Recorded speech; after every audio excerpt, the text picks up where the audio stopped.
जवाब नहीं आया तो क्वेश्चन पढ़ दे क्या? बिहार नहीं, बिहार सरकार द्वारा वित्तीय वर्ष 22-23 की गन्ना पेराई समाप्त होने को है और अभी तक गन्ना का मूल्य निर्धारित नहीं किया गया है।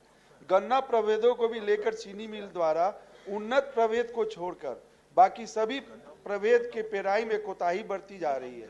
उसके साथ उन्नत प्रभेद को छोड़कर उसके मूल्य में कटौती कर किसानों को भुगतान किया जा रहा है। निम्न और समान प्रभेदों की पेराई विलंब से होने के कारण फसल चक्र भी प्रभावित हो रहा है, जिसके कारण मूल्य और समय दोनों किसान को नुकसान हो रहा है। सरकार के द्वारा पेराई सत्र में कोई भी पेराई का कैलेंडर जारी नहीं किया जा रहा है और इन सभी कारणों की वजह से किसान प्रभावित हो रहे हैं। माननीय मंत्री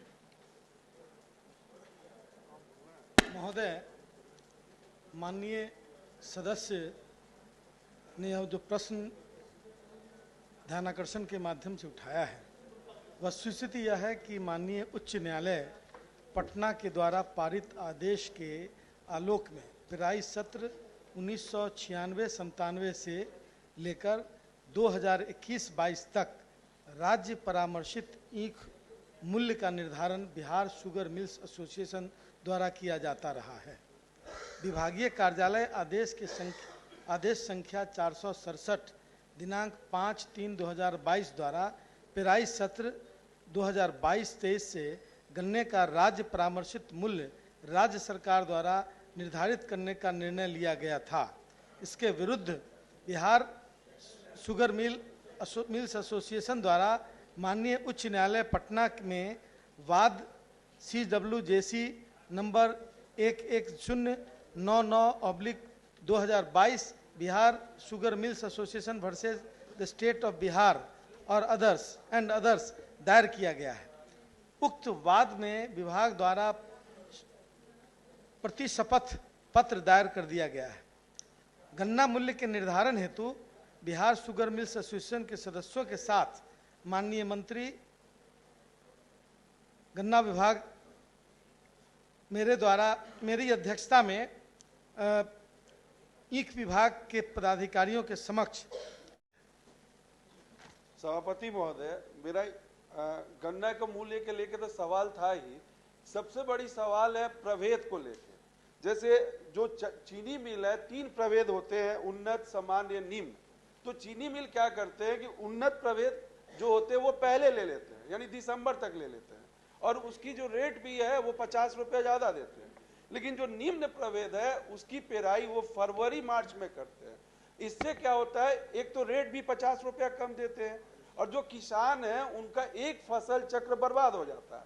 जैसे कि वो गेहूं की बुआई नहीं करते हैं, फिर क्या होता है जब धान की बुआई करते हैं, हमारा जो जिला है वो सबसे बड़ा क्षेत्रफल का जिला है, 5200 स्क्वायर किलोमीटर, जिसका 900 स्क्वायर किलोमीटर नेपाल से सटा है।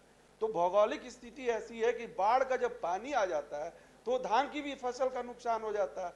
और इधर जब मील की जो पेराई है वो जो लेट ले रहे हैं निम्न, तो इधर भी गेहूं की फसल चली जा रही है और 50 रुपये का रेट भी कम दे रहे हैं। तो कहना ये है हमको कि बिहार सरकार की तरफ से कोई भी कैलेंडर जारी नहीं किया जा रहा है। टोटल जो है इसमें उनकी ही संलिप्तता रही है मिल, वो अपने मर्जी से प्रभेद ले रहे हैं। हम ये चाहते हैं कि बिहार सरकार पेराई के पूर्व एक कैलेंडर जारी करे और उस कैलेंडर में तीनों प्रभेद को, जैसे 70% दे दे उन्नत प्रभेद, 15% निम्न प्रभेद, सामान्य प्रभेद। इससे क्या होगा कि तीनों प्रभेद की पेराई एक साथ होगी तो किसान का खेत खाली होगा तो गेहूं का भी बुआई कर लेगा और धान तो ऐसे होता ही नहीं है। तो ये चीज वही हो गया। देखिए हमारे ब्रिटिश भी रूल किए हैं, उस समय भी नील की खेती होती थी तो हमारे यहाँ 3 कठवा कानून चलता था कि 1 एकड़ अगर आप फसल रोपेंगे तो 3 कट्ठा नील की खेती करनी होगी। तो आज वो ब्रिटिश का रोल, वो फैक्ट्री लोग बन गए हैं, वो अपना ब्रिटिश रूल लगा लिए हैं, वो निम्न प्रभेद नहीं ले रहे हैं। और बिहार में 76% किसान है, लेकिन पश्चिमी चंपारण में 85% किसान है और पूरे बिहार में 80% जो गन्ना होता है वो पश्चिमी चंपारण में करते हैं उसमें है। इसलिए यील्ड की चिंता किसानों को भी है, इसलिए किसान उसके हिसाब से, इस पर भी हमने एक बैठक आयोजित की है और हमने उस पर एक संतुलन बनाने की कोशिश की है। अब राजेंद्र वन या या जो भी प्रभेद है, वो कई तरह के कई प्रभेद हैं जिस पर चर्चा हुई है इसके पहले की मीटिंग में।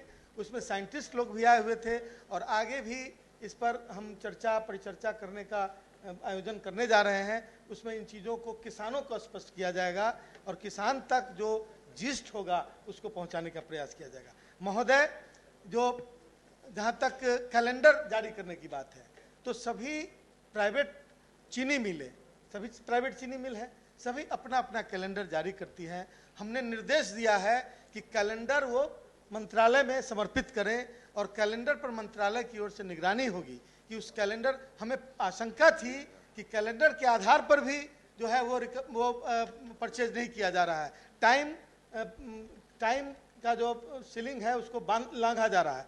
तो हम निर्देश जारी कर रहे हैं कि उसका अध्ययन किया। सबसे पहले तो कौन सी फसल किस प्रभेद की कहाँ होती है, इसका अध्ययन कराकर सरकार के रिकॉर्ड में भी होगा और उनके सारे कैलेंडर्स की कॉपी सरकार के पास होगी और उस पर निगरानी रखी जाएगी कि जिस कैलेंडर को उन्होंने जारी किया उस कैलेंडर के अनुसार उसकी रिकवरी, उसका परचेज हो रहा है कि नहीं।